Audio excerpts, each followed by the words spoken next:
Seiring meningkatnya jumlah penduduk di Indonesia, kebutuhan beras nasional selalu mengalami peningkatan. Namun demikian, produktivitas lahan sawah yang menghasilkan padi itu belum mencapai potensi maksimal. Untuk itu, PT Natural Nusantara ingin memberikan alternatif solusi untuk mencapai peningkatan produktivitas secara kuantitas, kualitas, dengan tetap menjaga kelestarian lingkungan. Pada kesempatan kali ini akan kita saksikan bersama tentang teknis budidaya padi.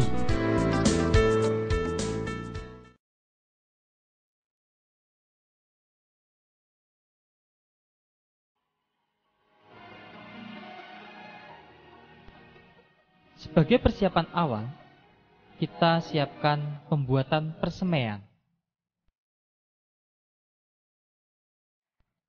Untuk membuat persemaian dapat digunakan dengan cara menghitung perbandingan luas tanah untuk pembenihan dengan lahan tanam, yaitu 3:10.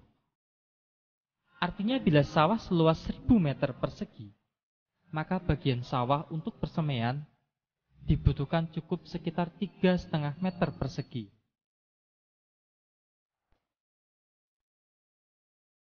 Setelah lahan persemaian jadi, biarkan kurang lebih 1 minggu, baru benih disebarkan.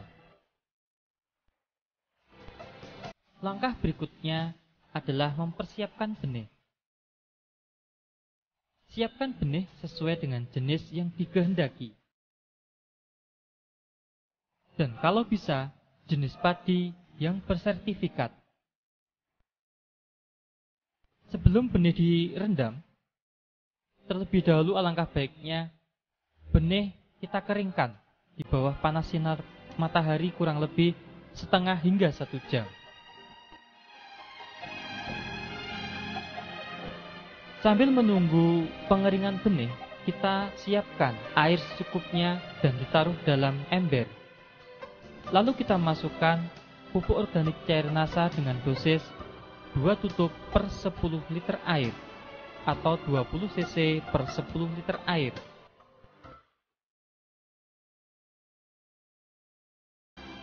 Kemudian masukkan benih yang telah dijemur tadi ke dalam ember atau drum yang telah berisi campuran larutan pupuk organik cair NASA.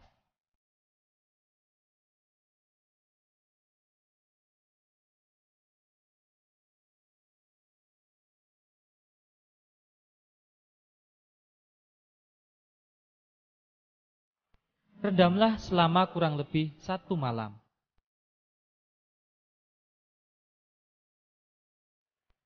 Setelah direndam selama 1 malam, lalu benih ditiriskan dan masukkan ke dalam karung atau bahan lain yang lembab.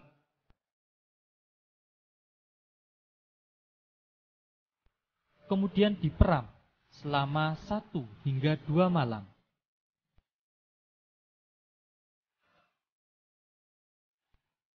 Atau salah satu ciri benih siap disemai adalah sudah berkecambah kurang lebih setengah hingga 1 cm.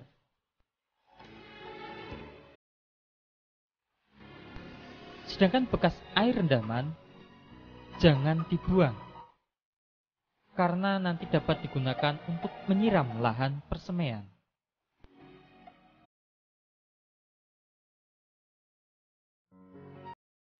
Sebelum benih disebar, lahan persemaian disiram dulu dengan bekas air perendaman benih.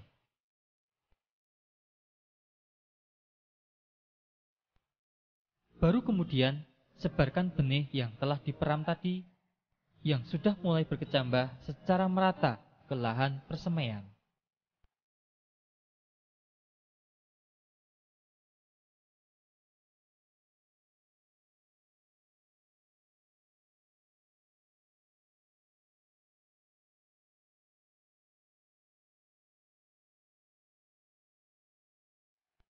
Dan akan lebih baik jika benih yang sudah disemai segera ditutup dengan jerami padi atau bahan lain seperti daun kelapa, daun pisang, kurang lebih selama 3 hingga 5 hari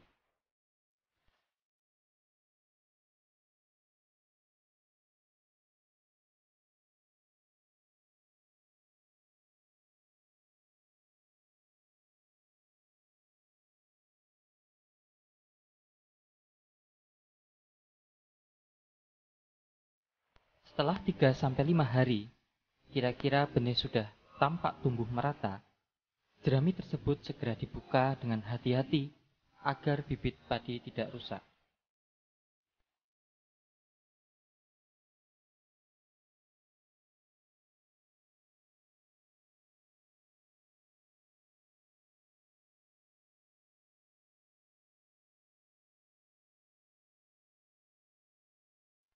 Bibit yang sudah tumbuh di persemaian, dalam pemeliharaannya disemprot dengan pupuk organik cair NASA dengan dosis 2 tutup atau 20 cc per tangki pada umur 7 hari dan 14 hari setelah semai.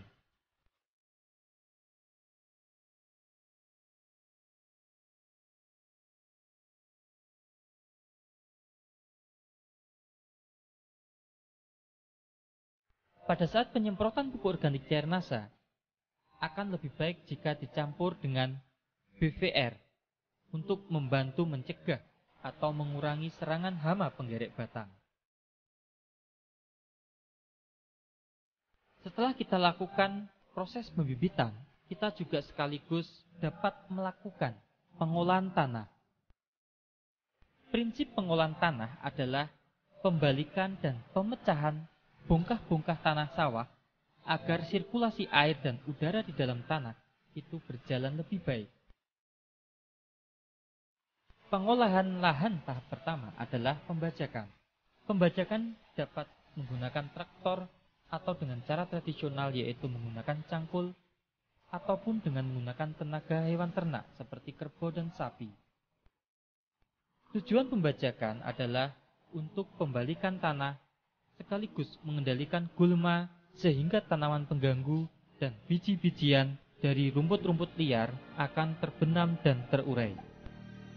Selanjutnya, diamkan kurang lebih 1 minggu. Setelah waktu 1 minggu, baru dilakukan pemupukan dasar. Pupuk dasar berupa NPK, dolomit, dan juga supernasa dapat diberikan dengan beberapa alternatif waktu.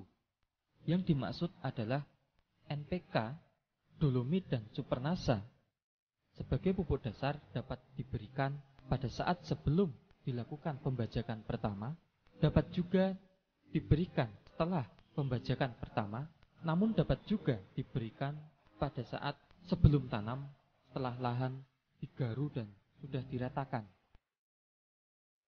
Tentang dosis pupuk dapat kita lihat pada penampilan tabel pupuk sebagai berikut. Ada 3 tabel jenis dan dosis pemupukan. Tabel pertama merupakan dosis pupuk dengan potensi hasil panen mencapai 1 hingga 1,2 ton per 1000 meter persegi gabah kering panen. Pada tabel pertama, urea sebanyak 18 kg per 1000 meter persegi.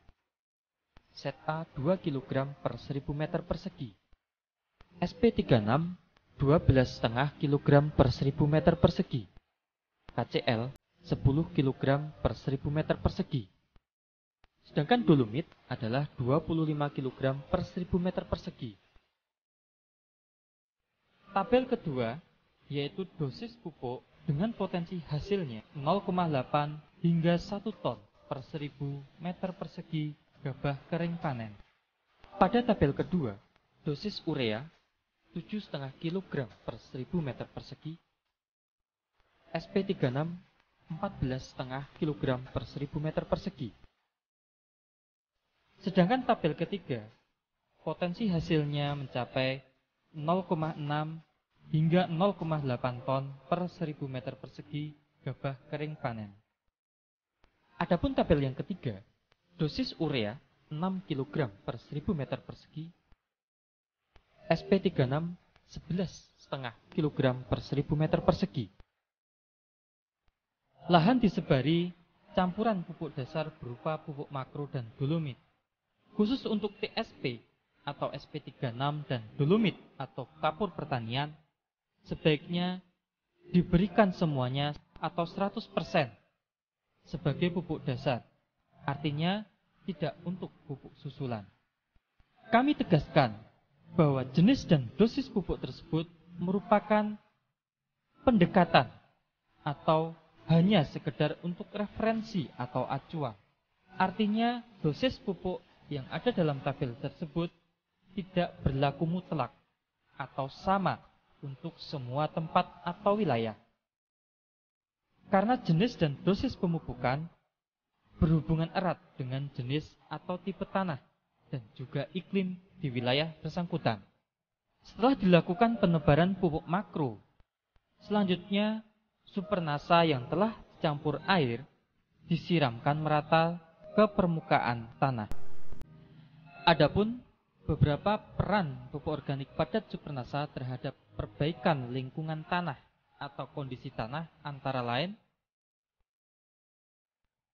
pertama, pupuk organik padat supernasa dapat memberikan tambahan unsur hara atau nutrisi tanaman secara lengkap, yaitu sekitar 60 hingga 90 jenis unsur yang dibutuhkan tanaman. Hal ini mengingat bahan baku supernasa adalah bahan-bahan alami yang mengandung unsur antara 60 hingga 90 jenis. Peran yang kedua adalah pupuk organik padat supernasa dapat melarutkan kembali residu atau sisa-sisa pupuk kimia di dalam tanah sehingga dapat dimanfaatkan kembali oleh tanaman. Peran yang ketiga, pupuk organik padat supernasa dapat memperbaiki struktur dan tekstur tanah sehingga tanah secara bertahap atau berangsur-angsur kembali gembur dan subur. Peran yang keempat, pupuk organik padat supernasa dapat meningkatkan jumlah populasi, keragaman, dan juga aktivitas mikroorganisme di dalam tanah. Dengan adanya peningkatan populasi, keragaman, dan juga aktivitas mikroorganisme di dalam tanah, maka tanah akan menjadi lebih gembur. Peran yang kelima, pupuk organik padat supernasa dapat membantu menstabilkan pH tanah sesuai dengan kebutuhan tanaman. Peran yang keenam, bahwa pupuk organik padat supernasa dapat memberikan tambahan zat perangsang tumbuh alami atau hormon tumbuh alami bagi tanaman berupa hormon alami auksin, giberelin, dan sitokinin.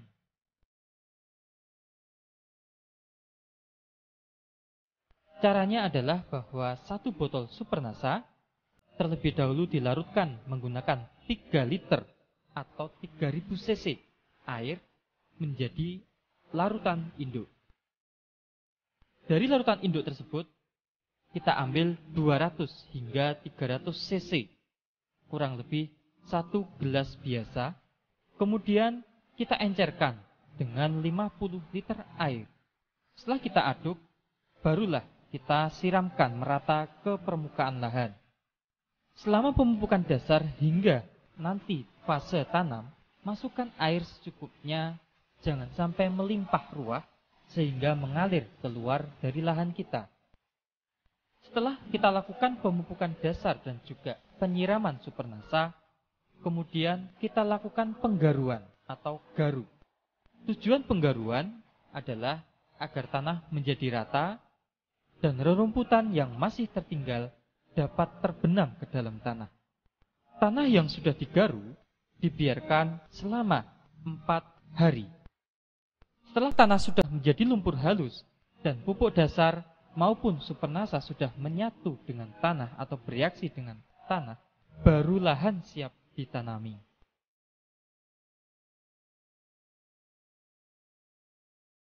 Pada proses penanaman bibit, tahap pertama adalah pencabutan bibit, atau dalam bahasa Jawa kita sebut daud bibit. Perlu kita perhatikan bahwa dalam pencabutan bibit haruslah dilakukan secara hati-hati, supaya tidak banyak akar yang putus. Syarat bibit yang baik untuk dipindahkan ke lahan penanaman adalah tinggi bibit sekitar 25 cm, memiliki 5 hingga 6 helaian daun, batang bawah besar dan keras, bebas hama dan penyakit tanaman, serta jenisnya seragam.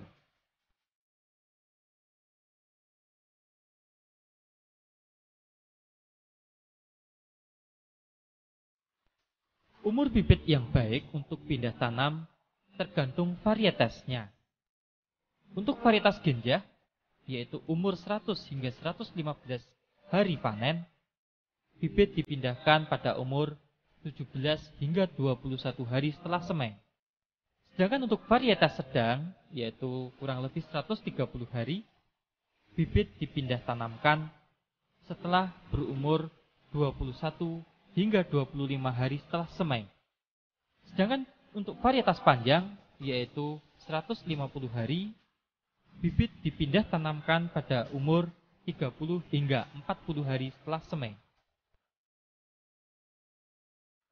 Bila lahan sudah siap ditanami dan bibit di persemaian sudah siap, maka segera dilakukan penanaman.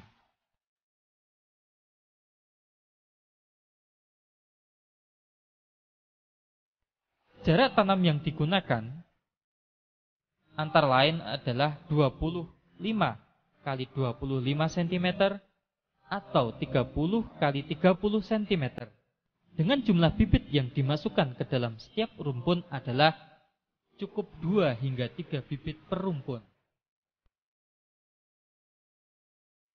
Pada saat penanaman, juga perlu kita perhatikan kedalaman tanam.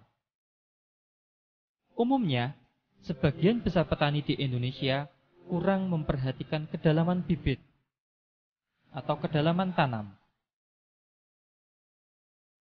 Kedalaman yang sering digunakan hanya didasarkan pengalaman selama bertahun-tahun jadi petani atau berdasarkan naluri. Bibit yang terlalu dalam dibenamkan atau ditanam akan berakibat pada berkurangnya jumlah anakan tanaman. Ini terjadi karena semakin dalam pembenaman bibit, maka akan semakin kurang suhu tanah, sehingga mata tunas yang ada di bagian bawah bibit tidak akan memperoleh rangsangan untuk membentuk anakan.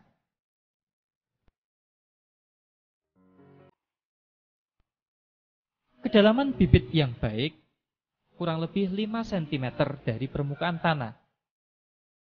Tetapi karena prakteknya yang sulit, maka sebagai acuan atau sebagai pedoman bahwa bibit dibenamkan sekitar 2 buku atau 2 ruas jari tangan orang dewasa. Setelah kita lakukan penanaman, penyulaman diperlukan jika ada bibit yang tumbuh kurang baik atau mati. Sebaiknya penyulaman dilakukan hingga 15 hari setelah tanam. Fase selanjutnya adalah pemeliharaan. Pemeliharaan meliputi antara lain adalah pemupukan susulan. Pemupukan susulan untuk pupuk makro diberikan pada umur 25 hari setelah tanam dan umur 45 hari setelah tanam. Pada umur 25 hari, pemupukan susulan pertama bisa kita lihat pada tabel pertama, urea sebanyak 36 kg per 1000 meter persegi, Zat A 3,5 kg per 1000 meter persegi, dan KCl 10 kg per 1000 meter persegi. Pada pemupukan susulan kedua, yaitu pada umur 45 hari, pada tabel pertama, urea 18 kg per 1000 meter persegi, Zat A 2 kg per 1000 meter persegi, dan KCl 20 kg per 1000 meter persegi.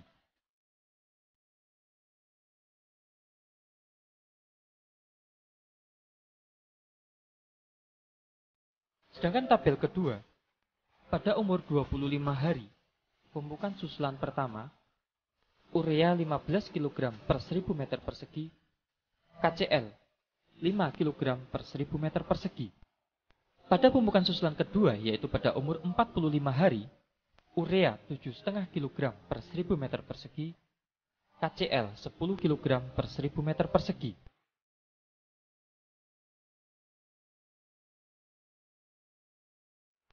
Pada tabel ketiga, pada umur 25 hari, pemupukan susulan pertama, urea 10,5 kg per 1000 meter persegi, KCl 4 kg per 1000 meter persegi. Pada pemupukan susulan kedua, yaitu pada umur 45 hari, urea 6 kg per 1000 meter persegi, KCl 7,5 kg per 1000 meter persegi.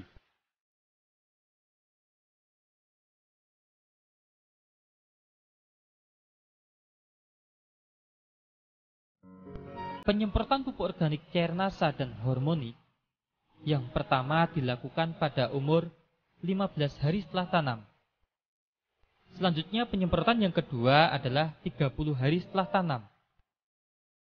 Dan penyemprotan yang ketiga adalah 40 hari setelah tanam. Dengan dosis 4 hingga 6 tutup pupuk organik cairnasa dicampur dengan 1 tutup hormonik per tangki 14 atau 17 liter. Perawatan yang lain adalah pengolahan tanah ringan. Pengolahan tanah ringan ini dilakukan pada tanaman berumur 20 hari setelah tanam. Tujuannya adalah untuk memperbaiki sirkulasi udara atau aerasi dalam tanah, juga agar tanah di sela-sela tanaman akan menjadi gembur. Alat yang digunakan biasanya berupa sorokan, yaitu semacam garpu kayu bergigi paku yang sudah ditumpulkan selebar kurang lebih 15 cm dan diberi tangkai. Pemeliharaan selanjutnya adalah penyiangan.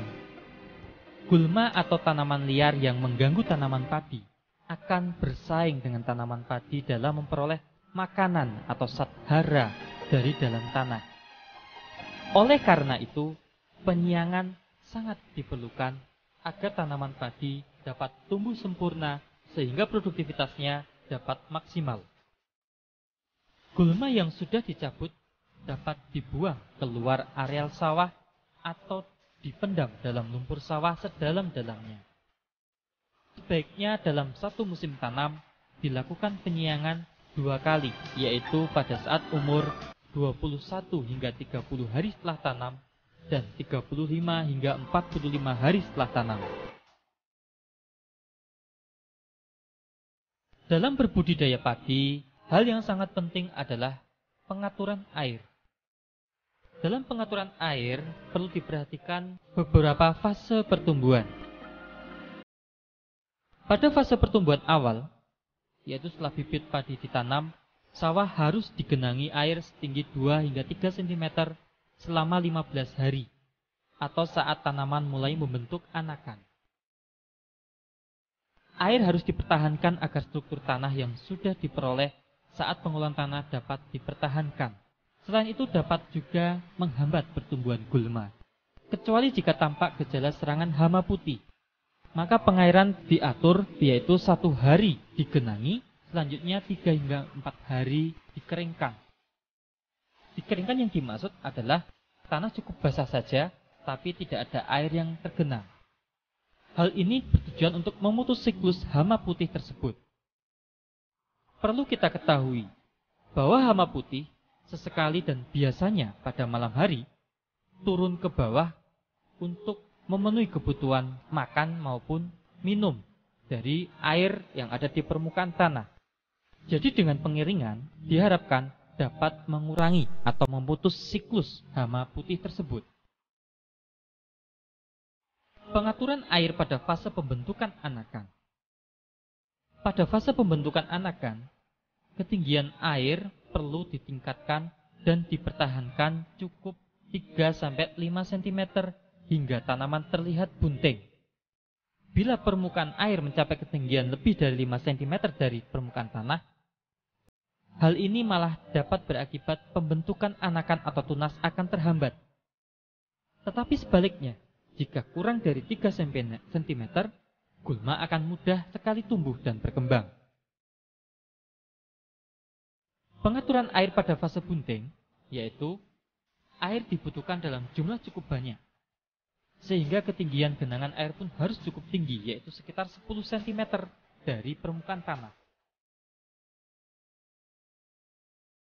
kekurangan air harus dihindari pada saat fase bunting ini, karena dapat berakibat kurang sempurnanya pengisian bulir padi, sehingga pada akhirnya banyak pembentukan bulir padi yang gagal atau tidak sempurna dan kurang bernas. Pada fase pembungaan, bila mulai tampak keluar bunga, sawah perlu dikeringkan selama kurang lebih 4 hingga 7 hari. Ini dilakukan supaya pembungaan berlangsung secara serentak. Pada saat bunga muncul serentak, air segera dialirkan kembali sampai ketinggian 5 hingga 10 cm agar tanaman dapat menyerap makanan maupun air sebanyak-banyaknya. Dalam berbudidaya padi, di samping penggenangan, juga perlu diperhatikan pada fase-fase pengeringan. Sebenarnya pengeringan yang dimaksud bukanlah kering total, artinya tanah cukup basah dan lembab namun tidak sampai tergenang. Pengeringan hanya dilakukan pada fase pemasakan biji. Tujuan utamanya adalah untuk memperbaiki aerasi tanah, meningkatkan suhu dalam tanah, dan juga meningkatkan penambahan bahan organik oleh jasad renik, dan sekaligus mencegah terjadinya busuk akar, serta bermaksud untuk mengurangi atau mencegah populasi hama. Sedangkan pada pemasakan biji atau pemasakan bulir padi, bertujuan untuk menyeragamkan biji atau bulir dan mempercepat pemasakan bulir padi. Sebagai patokan, pengeringan dilakukan saat seluruh butir padi mulai menguning. Pengeringan jangan dilakukan sebelum semua bulir padi tampak kuning, karena dapat berakibat malai padi menjadi kopong atau kosong atau gabuk. Pengeringan ini dilakukan hingga saat padi siap dipanen.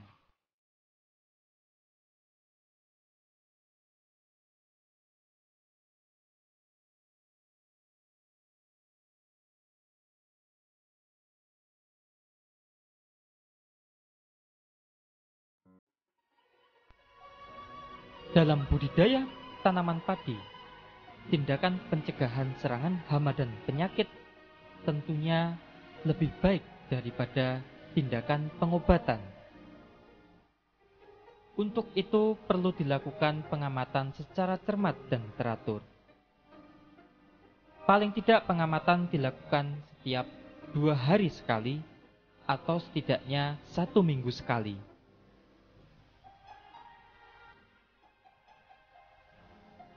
Penggunaan produk-produk pengendali hama dan penyakit dari PT NASA seperti Natural Glio, Natural BVR, Pestona, dan Natural Vitura sebaiknya dilakukan sejak fase pembibitan dan juga pada fase awal pertumbuhan secara bergantian berselang-seling, atau bisa digunakan salah satu produk saja sesuai dengan jenis hama yang berpotensi menyerang.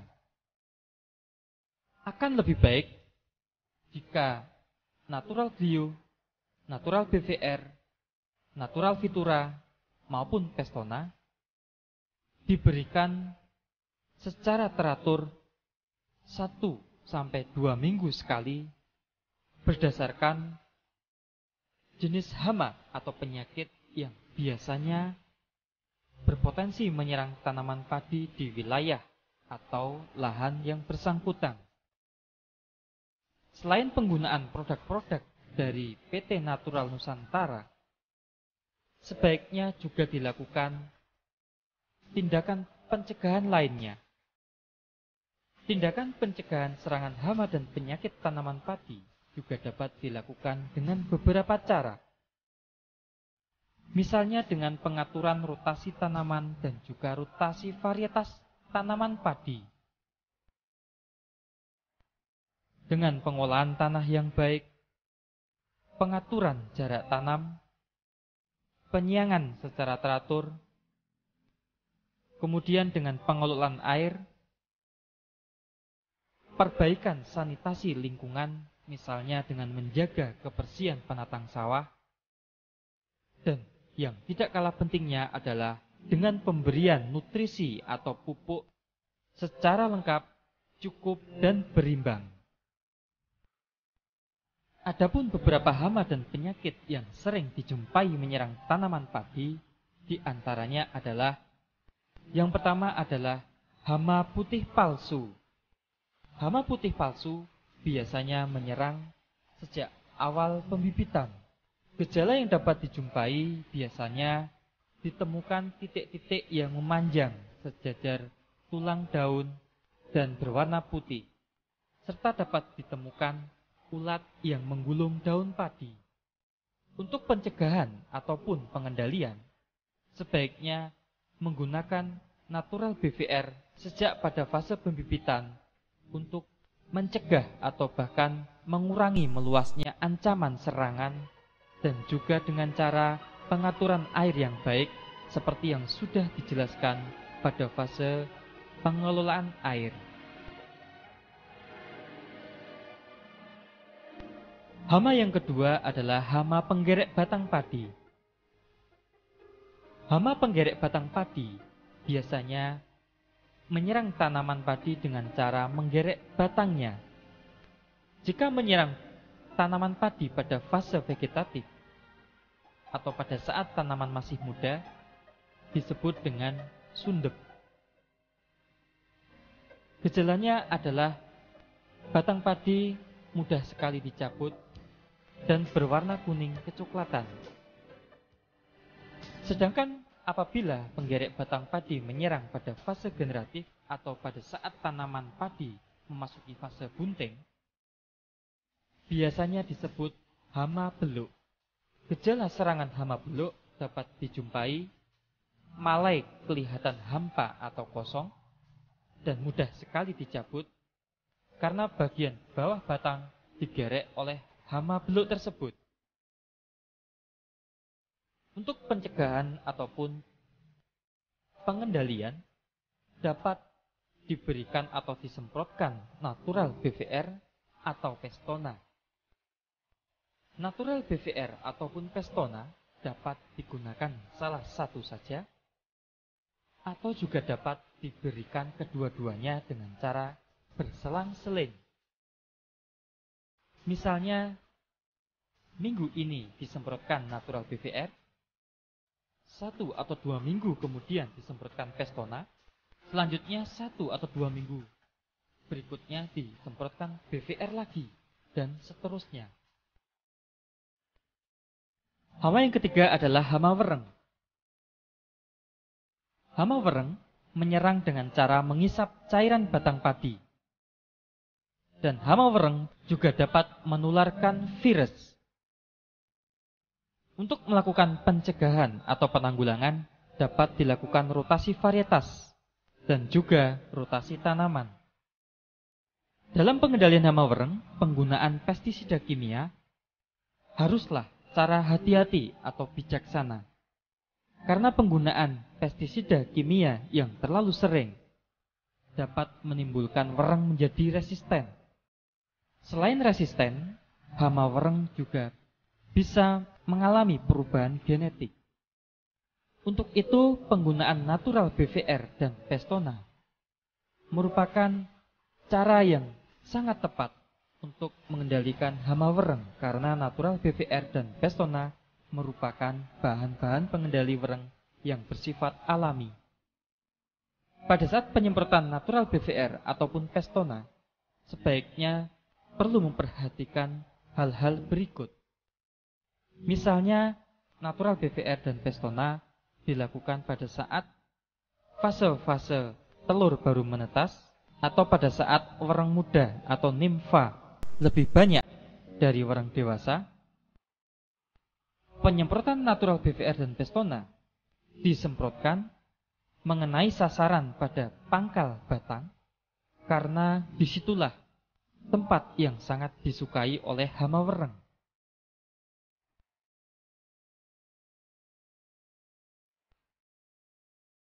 Dari kedua hama, yaitu hama penggerek batang padi maupun hama wereng, sebaiknya pada saat tanaman padi sudah terserang hama penggerek batang maupun wereng, jerami habis panen itu sebaiknya dibakar. Serta perlu dilakukan pengelolaan air dan pengelolaan tanah dengan baik dan benar. Hama yang keempat adalah hama walang sangit. Hama walang sangit menyerang buah padi yang baru masak susu. Biasanya dijumpai ada bekas isapan dan bulir padi berbintik-bintik hitam. Untuk pengendalian atau pencegahan hama walang sangit, sebaiknya digunakan natural BVR atau juga dapat digunakan Pestona.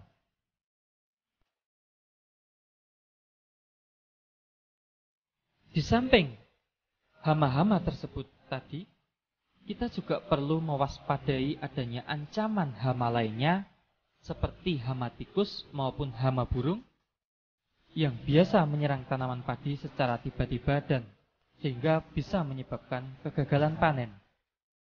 Khususnya hama tikus dapat dilakukan penyebaran atau penebaran musuh alami tikus seperti burung hantu, ular, anjing, maupun kucing. Serta dapat juga dilakukan pembersihan pematang sawah atau sanitasi yang baik. Pada saat habis panen sebaiknya dilakukan gropioan atau memburu tikus secara beramai-ramai. Sedangkan untuk hama burung, cara yang sementara bisa dilakukan adalah dengan cara memasang boneka sawah atau boneka yang mirip orang-orangan yang dipasang di tengah-tengah hamparan padi atau di sekeliling pematang sawah.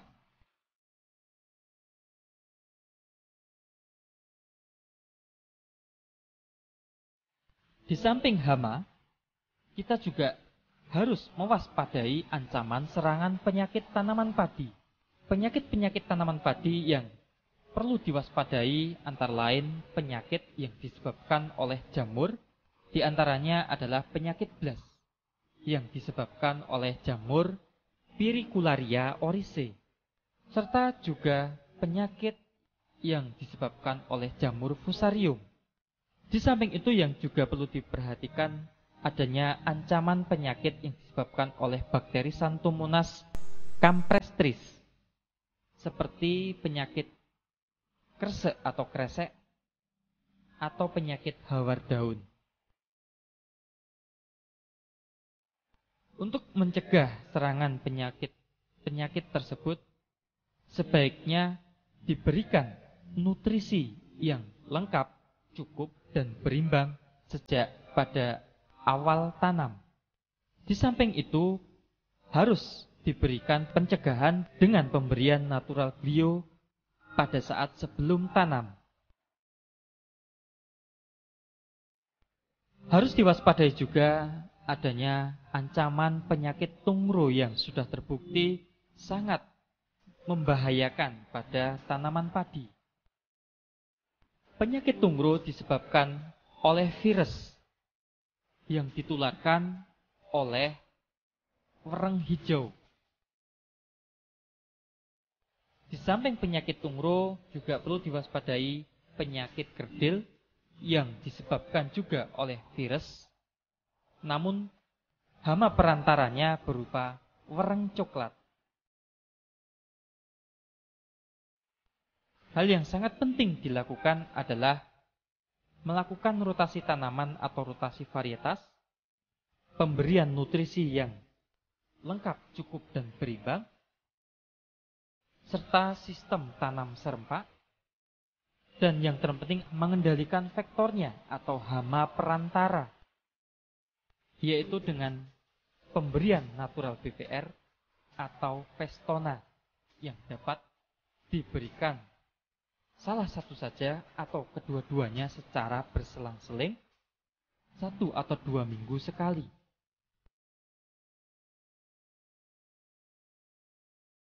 Setelah tanaman cukup umur, maka segera dilakukan pemanenan. Pemanenan dapat menggunakan sabit atau ani-ani, atau alat yang lain disesuaikan dengan lokasi dan juga tradisi setempat. Demikianlah informasi tentang budidaya padi dari PT Natural Nusantara. Semoga informasi ini bermanfaat bagi mitra NASA khususnya dan petani padi pada umumnya di seluruh Nusantara.